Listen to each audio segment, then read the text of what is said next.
Buen día a todos. Bueno, si les parece, les comparto el tema de hoy. Vamos justamente a cerrar semana con esta temática del primer informe del gobierno del doctor Américo Villarreal Anaya, que hizo una radiografía de 5 meses de su administración, de a conocer un diagnóstico sobre la cuestión económica, administrativa del Estado, y habló también de las obras proyectadas para el 2023, con inversiones de 30,000 millones de pesos. Habló también de la construcción de la segunda línea del acueducto aquí en la capital y la segunda etapa de la rehabilitación de infraestructura del dique El Camalote, allá en la parte sur de la entidad. También dio a conocer programas sociales que van a beneficiar a más de 500,000 de personas, entre otros, muchos otros temas en beneficio de los tamaulipecos. ¿Ustedes cómo califican el primer informe de actividades entregado por el mandatario estatal del pueblo tamaulipeco? Inés. Sí, claro. Bueno, en principio yo tendría que hablar por un lado del formato, que fue un informe muy digerible, muy ligero, a pesar de haber sido muy prolongado. Digo, no es un secreto, hemos estado en cualquier cantidad de informes y no me excluyo entre los que suelen cabecear al paso de las exposiciones de cifras y nombres y números y denominaciones, y sin embargo el gobernador se aventó una lectura de hora y media, casi en promedio hora y media. Se tardó media hora en cruzar desde que llegó a la entrada del Poliforum hasta que estuvo al frente del estrado y luego, insisto, fue casi hora y media de exposición.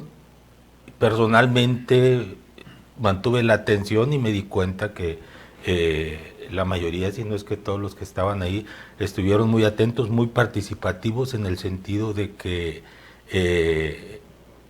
cada que se hacía alusión a una acción importante, a un programa importante, o cada que se hacía un señalamiento a los que se fueron, los presentes reaccionaban aplaudiendo, y eso es una muestra de la atención que estaban poniendo, y además de las coincidencias, o sea, reconociendo de lo que se está haciendo y lo que se va a hacer, lo que ya se está en proceso y lo que se anunció, coincide con la aspiración ciudadana. Y además los tamaulipecos estamos coincidentes en condenar a toda esa pandilla, esa banda que durante el pasado sexenio saqueó al Estado y lo metió en un retroceso histórico, sin parangón. No hay antecedentes de un sexenio en el que el que se haya dejado de hacer las cosas, pero además que se haya metido en la dinámica de la destrucción del Estado por la falta de mantenimiento a lo que ya existía.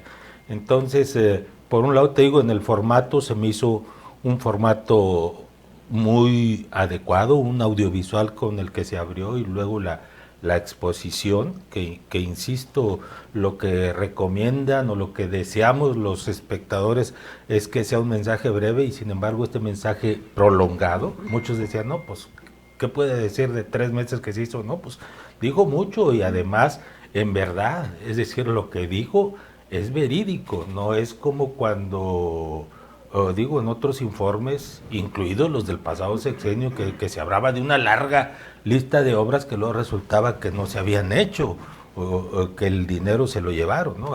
Aquí, bueno, son sumas importantes de las que se habló, acciones trascendentes de las que están en proceso y las que están por venir. Entonces, en formato bien, en contenido pues también bien. O sea, yo creo que sí, resultando coincidente con la aspiración ciudadana, pues yo lo calificaría de bueno, de correcto. Ok, correcto. Antonio Arratia, ¿cómo calificas este primer informe? O sea, a mí 5 meses me parece muy poco para hacer un balance puntual. Pero, en resumen, los presupuestos ahí están, los proyectos ahí están, falta verlos cristalizados. Entonces, llegado el momento que ya está todo terminado, podemos hablar puntualmente de ello. A mí, lamentablemente, lo que me ha llamado, desde mi punto de vista, lo que me ha llamado la atención es la irrupción grosera de Cabeza de Vaca, entre el gobernador, después del informe, a dar su propio informe, mini informe. O sea, no ha entendido en su enfermedad que trae encima, no ha podido admitir que él ya no existe, que ya no tiene reflector encima. Entonces no se aguantó la tentación y reaparece acusando, asumiendo la seguridad como suya, e irónicamente sale y empiezan la inseguridad en Tamaulipas. Ha habido eventos en los últimos días que obviamente no hay que traer niños para no saber de dónde vienen o por qué son orquestados. Hoy en la mañana hubo muerto en Padilla, cerca de Padilla. Ayer murió un policía en Río Bravo. Fue herido y murió ya. Y el cinismo en su máximo esplendor. Una esquela del exgobernador a la familia del policía muerto. O sea, es enfermizo ese afán de poder. Entonces, sí, desde el punto de vista muy personal, sí opacó, logró por su propósito de empañar el informe de Américo Villarreal. Un hombre que debe estar en la cárcel, que es un fugitivo de la justicia y tiene la desfachatez de reaparecer como si nada hubiese ocurrido. ¿Y hasta dónde llegan sus protectores? Justamente hoy, el Congreso de Nuevo León está paralizado, porque el juez que le ha otorgado 12 amparos a él y a su familia, el juez de Reynosa, ¿cómo se llama el juez, perdón? Gustavo Reynosa, sí. Faustino Gutiérrez, amparó al gobernador de Nuevo León contra las acciones del Congreso, entonces ordenó paralizar el Congreso de Nuevo León. El mismo juez. El Congreso de Tamaulipas hizo un llamado a la judicatura junto con el Nuevo León pidiendo la investigación de ese juez. Entonces, ¿cuál es el origen del problema? El mismo juez. Entonces, ¿tendrá dinero cabeza de vaca para seguir defendiéndose, para seguir ofendiendo a los tamaulipecos? Obviamente tiene de sobra. Y tiene los apoyos necesarios en los juzgados, en la judicatura, en la Suprema Corte, para hacer eso y más. Entonces, ¿a dónde quiero llegar? Que quizás el gobernador, que lo es un hombre de muy buena fe, pero debemos ya entender que no está enfrentándose a cualquier individuo, ¿sí? Entonces lo que él necesita es, lo veo muy vulnerable. Necesita concentrar todas las fuerzas políticas en su entorno, incluido el Congreso del Estado, incluido las alcaldías de Morena, que a la mayoría lo están traicionando, incluido el partido de Morena, que lo vemos disperso, lo vemos ajeno totalmente. Necesita él, bueno, los tamaulipecos, hablo en general, que ponga a operar a la parte política del gobierno del Estado, porque prácticamente lo están dejando solo. O sea, vemos a cabeza de vaca con tanta seguridad porque la red protectora es de él, justamente de cabeza de vaca. Entonces, la cosa no es sencilla. Yo creo que desde ese punto de vista deberían prepararse para una embestida más difícil. Ok, correcto. Maestro Felipe Martínez, ¿cuál es su percepción de este primer informe? Bueno, yo en lo personal, yo no creo que haya empañado este primer informe de 5 meses, porque aquí la ciudadanía pues ya conoce quién fue cabeza de vaca y ya conoce su protagonismo, sus mentiras.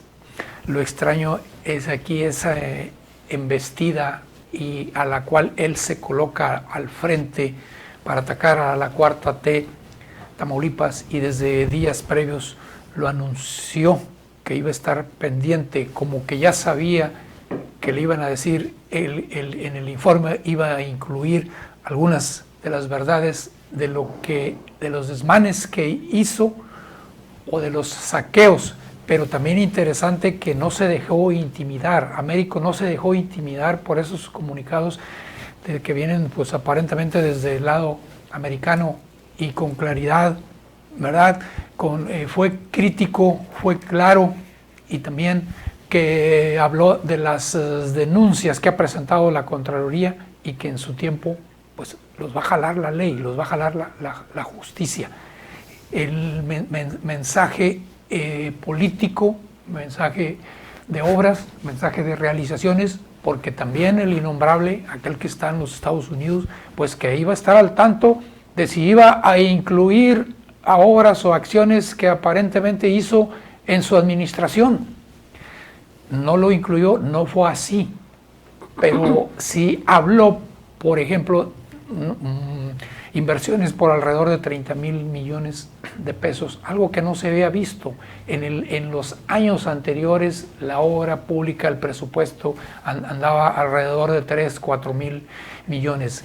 Ese divorcio con la Federación, se restablecieron ya las relaciones, hay colaboración, hay participación, entonces llega la obra a Tamaulipas. Yo creo que debe haber alguna reforma a esto del informe. En 5 meses, ¿qué se puede hacer en 5 meses? Si apenas se está restableciendo la constitucionalidad, apenas se están revisando documentos, apenas se están presentando los recursos sobre irregularidades que encontraron. Yo creo que el informe debería ser, como fue por largos años, ahí por el 4 o 5 de febrero, y que los gobernadores igual entren en funciones como estaba anteriormente, o bien el 1 de enero o el 5 de febrero. Yo creo que algo tendrá que hacerse. Y bueno, es el nuevo estilo, como dice, el nuevo estilo. Cada gobernador trae su estilo. Fue una lectura de alrededor de 1:30, exacto, un video, cada quien trae su estilo. Egidio Torre se colocaba ahí como si estuviera dando cátedra en alguna facultad, pensando que era la mejor forma de informar a la ciudadanía, ¿verdad? En su tiempo, informes de 2-3 horas con datos de pesos y centavos. Yo creo que es el nuevo estilo y muy completo. Ok, correcto, tenemos mensajes. Nos está acompañando la maestra Vázquez, le mando un saludo a todos. Saludos a la maestra. Y dice, buenos días, ¿cuál será la razón por la cual no se ha detenido al exgobernador? Inés, o maestro. Bueno, lo hemos comentado, hay un andamiaje de impunidad diseñado desde el 2000, en que el PAN asumió la presidencia de la República con Vicente Fox. Empezó a crearse un andamiaje hecho para la impunidad, pensando obviamente en que iban a cometer delitos y que necesitaban protección.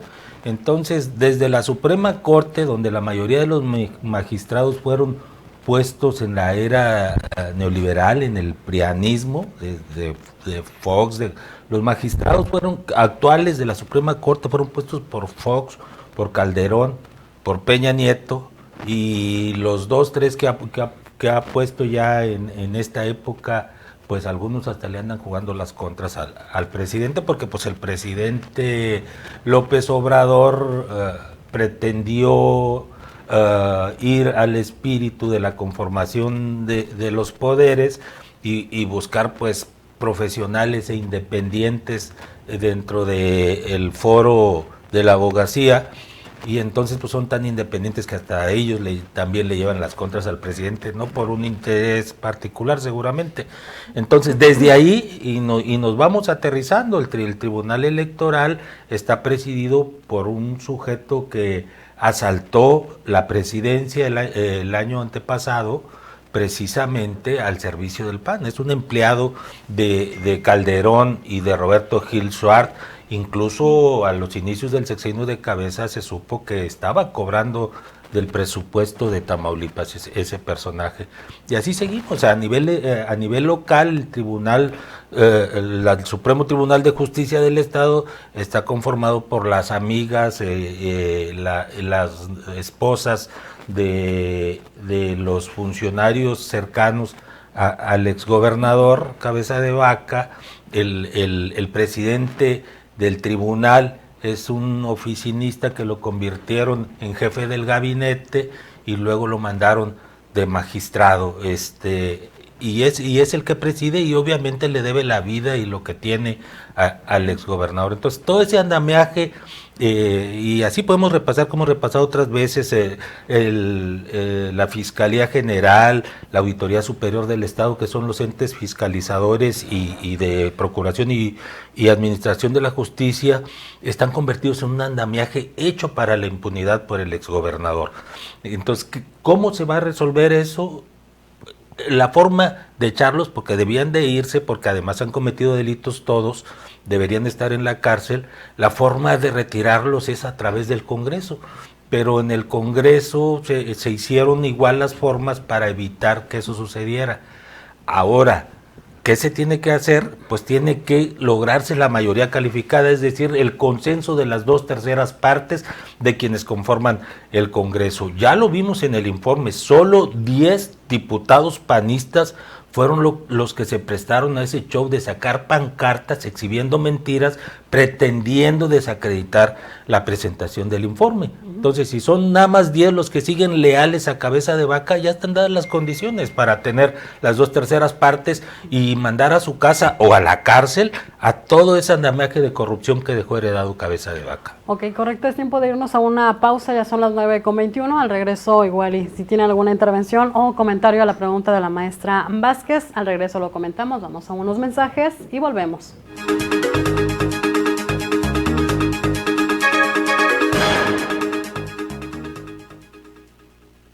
En Altamira existen lugares donde lo maravilloso no se explica con palabras, se vive a cada latido.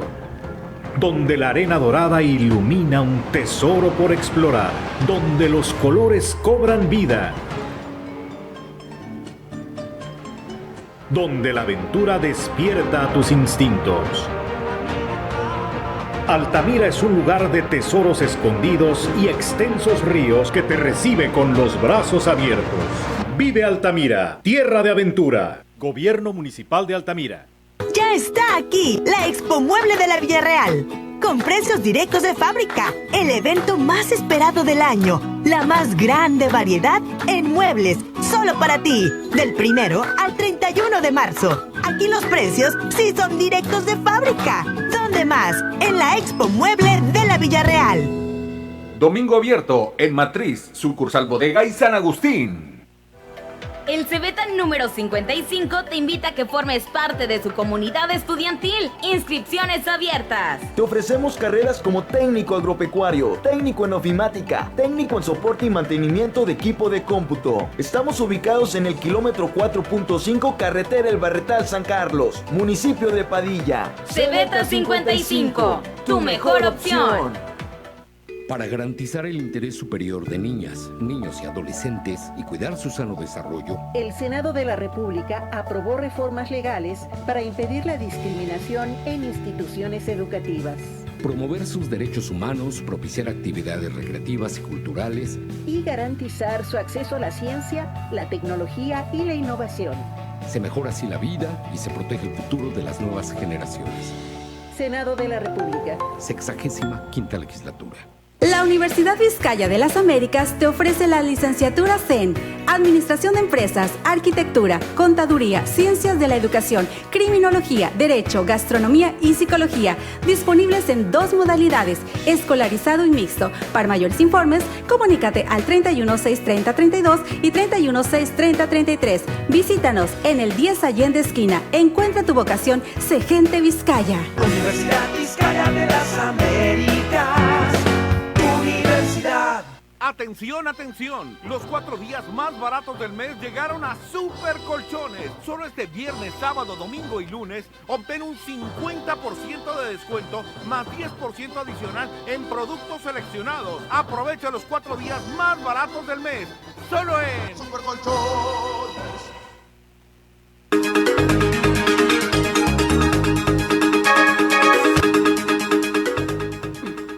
Estamos de regreso, gracias por seguir con nosotros en la mesa de análisis de hoy. Estamos platicando sobre, bueno, las visiones que tienen del primer informe de actividades del gobernador Américo Villarreal Anaya. Está con nosotros Inés Figueroa, Antonio Arratia y el maestro Felipe Martínez. Antes de irnos a la pausa, maestro, teníamos este comentario de la maestra la maestra Vázquez, que nos comentaba, bueno, ¿por qué todavía no está tras las rejas el exgobernador estatal? Sí, yo creo que hay los tiempos y Contraloría, en este caso también la Fiscalía Anticorrupción, si es que está trabajando, o sea, debe reunir los elementos suficientes como para que un juez no le regrese el expediente o no queden en libertad. Y esto nos recuerda que la justicia no tiene prisa, es lo que yo decía. Y recordaba, yo analizaba el caso, por ejemplo, de Pedro Hernández Carrizales, que fue detenido, fue exsecretario en el cabacismo del poderoso secretario de Desarrollo Social, más o menos 1 año y medio después de que dejaron el poder. Hay otro por ahí, por ejemplo, yo decía, el ex jefe de prensa, Pachuca, también fue detenido más de 1 año también más tarde. Y yo decía, Genaro de la Portilla, ese de aquel que hizo mal uso de unas máquinas retroexcavadoras en Altamira, porque yo conozco bien los expedientes también, también tardaron varios años en echarle el guante, en capturarlo, ¿verdad? Algunos fuera del país porque andaban huyendo, como aquel que les platiqué. Entonces, también, varios años después, un reciente subsecretario de Finanzas. Yo creo que necesitan tener todos los elementos para que no se les caigan esos expedientes, porque algunas de esas personas que yo he mencionado salieron en libertad, o tal vez por convenios políticos, acuerdos políticos, salieron en libertad que por falta de elementos. Yo creo que la justicia tarda, pero al final su largo brazo alcanza a los responsables. Ok, correcto. Les queda 1 minuto a cada quien con esta pregunta. Si le parece, con eso vamos ya cerrando. ¿Creen que esta frase de no es venganza, es justicia haga reflexionar a quienes todavía pretenden seguir manejando los hilos del poder en Tamaulipas? Antonio. Por supuesto que no. Esta gente no razona. Es irreflexiva, viene a defender sus intereses, a imponer sus intereses, porque no viene ni siquiera a defenderlos, viene a imponerlos. Yo insisto, discrepo un poco de mis compañeros, insisto en que le falta fortaleza al gobernador, necesita apoyo, y yo no estoy dando de capacidad, estoy dudando del apoyo que le ofrecen sus compañeros. Ha habido desplegados, yo creo que no pueden dispersarse. ¿Dónde están las defensas en los medios? De los diputados, de los cabezas de grupos, no hablan. Un desplegado no significa nada ante el despliegue que trae el grupo delictivo aquel, ¿sí? Entonces, y coincido con Felipe, que la ley tarda, pero no es tan complicado de tener 1 o 2 para calmar la sed, no de venganza, de justicia que hay, porque finalmente los votos se los dieron para que actuara. Ok, correcto. Inés Figueroa. Yo pienso que en cuanto caiga el primero, tiene que caer el primero, los otros van a salir huyendo y va a haber que perseguirlos. Ahorita se mofan y se pasean por las esferas del poder y se burlan de los tamaulipecos. Es de los tamaulipecos de quienes se burlan, porque es a los tamaulipecos a los que dañaron durante los 6 años pasados. Entonces yo creo que debe de caer el primero. Hay elementos para que todos caigan, pero debe caer el primero para que los otros sepan que la impunidad que hoy presumen no es para siempre. Ok, correcto. Maestro Felipe Martínez. Yo creo que algunos ya no están fuera del país, o en Estados Unidos o en Israel, donde dicen que no hay acuerdos de extradición. Yo me quiero referir para cerrar esto, el exgobernador, ¿a dónde quiere llegar? ¿A qué quiere llegar con este protagonismo? Violando los acuerdos virtuales, de que gobernador que sale deja que el otro termine, que haga su proyecto sin meterse, sin opinar, y con un protagonismo tremendo se coloca al frente de una oposición que debe estar en el partido y en la ciudadanía, en las organizaciones civiles, porque también tiene que haber democracia, también tiene que haber pesos y contrapesos y no un gobierno absoluto, tiene que haber oposición, pero esto es nuevo, es inédito que se coloque al frente él dirigiendo y no se descarta manifestaciones, plantones como profesionales que son de este tipo de eventos en contra de la 4T. quiere obstaculizar, ¿a dónde quiere llegar con estos obstáculos? A un cacicazgo. Los cacicazgos ya se terminaron en Tamaulipas desde allá por 1950. Yo creo que la ciudadanía en su momento, la misma historia ya comenzó a juzgar y a manera de calificarlo mejor el peor gobernador de Tamaulipas, la peor administración.